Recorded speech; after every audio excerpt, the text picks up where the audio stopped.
Hello viewers, thank you for joining me. It's time for our summer-themed series, and you chose the Aquatope on white sand. Honestly, there's not much more of an introduction I can give than to say this series fit that criteria perfectly. The Aquatope on white sand introduces us to a girl named Fuka Miyazawa, who moved to Tokyo in middle school and has been pursuing her childhood dream of being an idol ever since. When our story opens, she's about to graduate high school, and her dream seems to be at an end. She's been struggling these past few months. She gave away a crucial opportunity to a younger girl who was going through a hard time, and her own job offers have mostly dried up ever since, her managers worrying that maybe she just wasn't as dedicated as they'd thought. Though one thing that stands out about Fuka right away is how hard she's willing to work once she's committed to something. It's possible they were right. Her difficult period really disillusioned her towards the whole industry, and she's formally handed in her resignation as of episode 1. But a wrench is thrown in her plans to return home and decompress for a while before figuring something else out for her life. A call from her mother at the airport, letting her know about all the family members gathered at the house, ready for her homecoming party. She has this briefest flash of a vision of forcing herself to play happy hostess at this party with all these extended family members, having to pretend it doesn't feel like her world is ending. Those few seconds of a daydream just really say it all. It probably would have broken me too. In the next second, Fuka sees a poster from a travel agency and spontaneously buys a ticket to Okinawa. At this point, anywhere is better than home, really. But the beautiful beaches of Okinawa definitely aren't the worst place she could spend her last summer break before graduation. After wandering around aimlessly for a while, she finds herself at Gama Gama Aquarium, which is aging and a little run down, but still full of life. Here, she meets Kukuru Misakino, a girl her age who's acting as director of the aquarium in place of her grandfather for the summer. Unfortunately, her grandpa's taking the time off in order to make the necessary preparations to shut the place down. But Kukuru loves this aquarium more than just about anyone, not least of all because she lost her parents when she was young, and all her best family memories are here, so she's not letting this place go down without a fight. Fuka is really moved by this fight, and the possibility that she could help save someone else's dream, even if she can't have her own, so she starts working at the aquarium, is welcomed into Kukuru's grandparents' house for the summer, and soon the two girls are closer than sisters. There are a lot of elements to this story, and they're all done well, if not perfectly. I love a good dramatic friendship story, and this show definitely delivers on that. I wouldn't say it was quite on Kanan levels of clearly they wanted to make this a romance and just weren't brave enough to say it, but there were definitely times it didn't feel particularly platonic to me. In that sense, the writers were really smart about how they handled it, really leaning into how much they talked about feeling like sisters, rather than the slightly less believable best friends. Kukuru is really a fantastic character. Likeable, but flawed in a relatable, understandable way. She's the type of person who tries to do everything herself and almost has to be reminded of the wonderfully supportive group of friends she has who are all happy to step in and help out any way they can. She's headstrong to the point where she can be a little selfish or insensitive sometimes, but she's not immune to admitting when she's wrong either, and she works just as hard as Fuka. The cornerstone of that friendship is how much they inspire each other to keep fighting and continually be better, so she's the type of character who's easy to root for, too. In comparison, Fuka is perfectly likable, and also the kind of character you want to root for. She just doesn't shine quite the way Kukuru does. There's a pretty big supporting cast in this show, each adding a little extra flavor to the series, each pretty likable themselves, and Fuka fits in just fine with them. Honestly, it almost feels like the second half of this anime should have a separate review, and I'll get to my thoughts on that. But what I do want to say here is that the longer this series went on, the more it felt like Fuka kind of existed just to support Kukuru. It felt like the two girls were supposed to share the spotlight equally, but Kukuru was definitely the star of the show.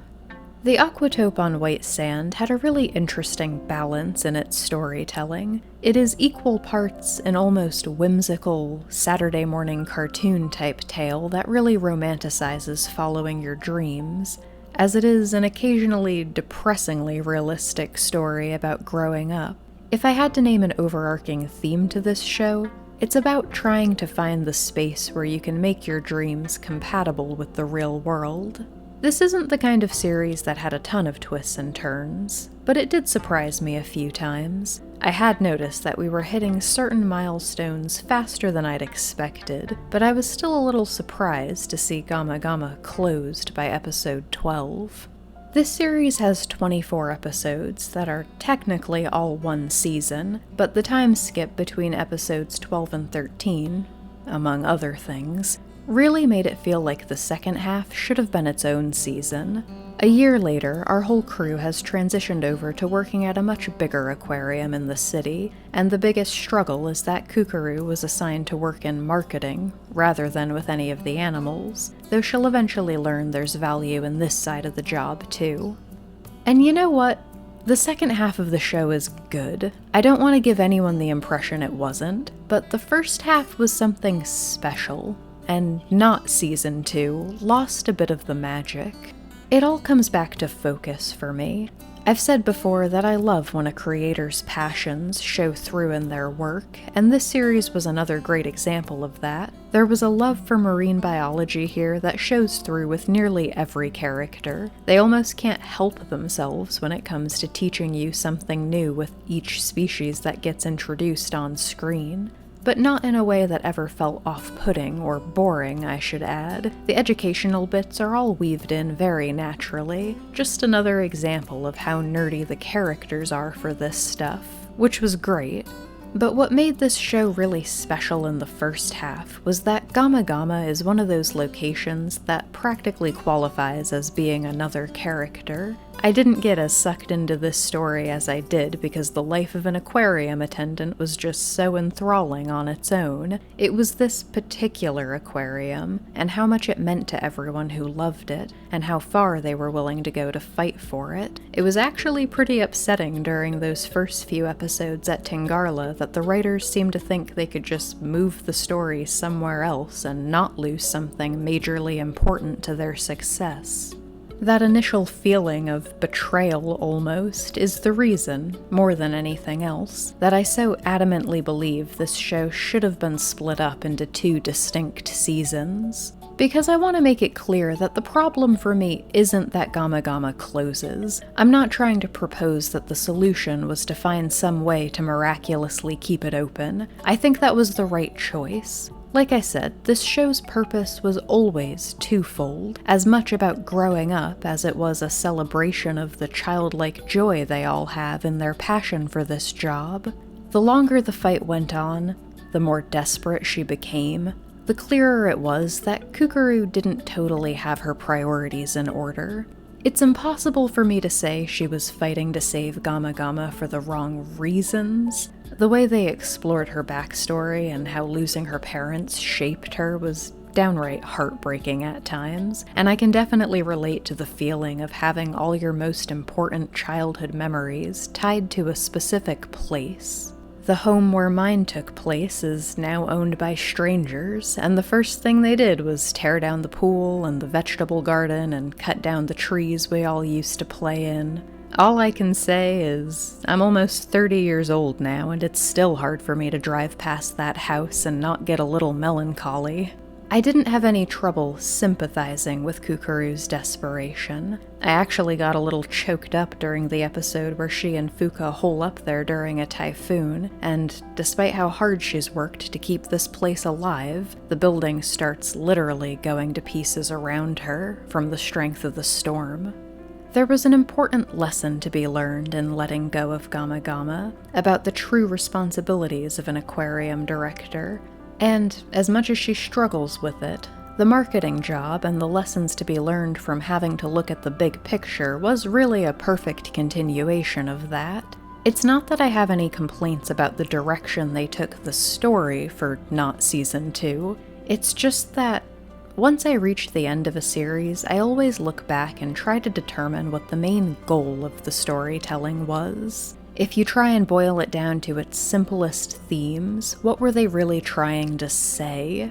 And the two halves of this show felt like two compatible but distinctly different stories, one examining the final stages of childhood, and the other firmly in the realm of adulthood. They go together really nicely, but presented all as one package, it feels almost like a run-on sentence that's missing punctuation or something. But maybe that's one of those things that won't even register to someone who's not in the habit of breaking everything down to put it under a microscope for a review. Just on an overall enjoyment level, the Aquatope on White Sand is a really good slice of life, which hasn't always been my favorite genre, historically speaking. But despite not being terribly fast-paced, story-wise, this series never started to drag for me. The episodes all flow nicely. I loved the soundtrack, and it looked beautiful. There isn't a single character that I truly disliked, and it was the very essence of summer that I'd been looking for when I set up this poll. So thank you to everyone who voted for it. I suggest giving this one a try if you haven't seen it, and thank you for watching.